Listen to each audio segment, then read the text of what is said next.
Isang magandang araw po sa inyong lahat. Muli magkakaroon tayo ng verse of the day from Song of Solomon, chapter 1, verse 1 and 2.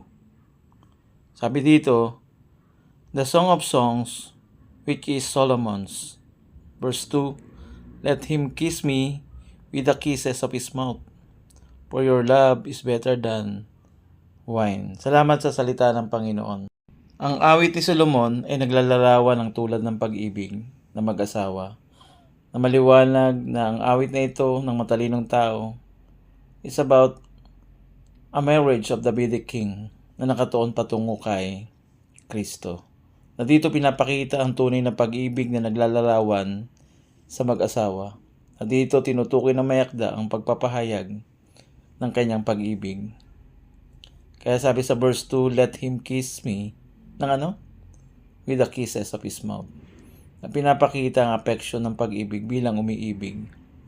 Kaya sabi doon, for your love, hindi lang tinukoy sa kanyang asawa, kundi sa kanyang pag-ibig is better than wine. Na paglalarawan kay Kristo, na higit sa anuman na alam natin noon na ang wine ay precious, na mula doon sa purong katas ng ubas.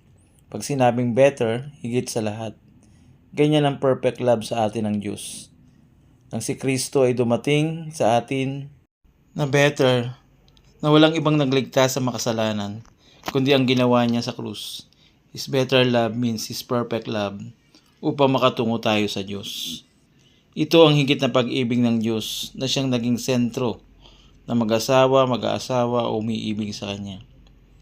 Meron tayong natutunan mula sa aklat ng mga awit na inawit ni Solomon. Pagpalain tayo ng salita ng Diyos.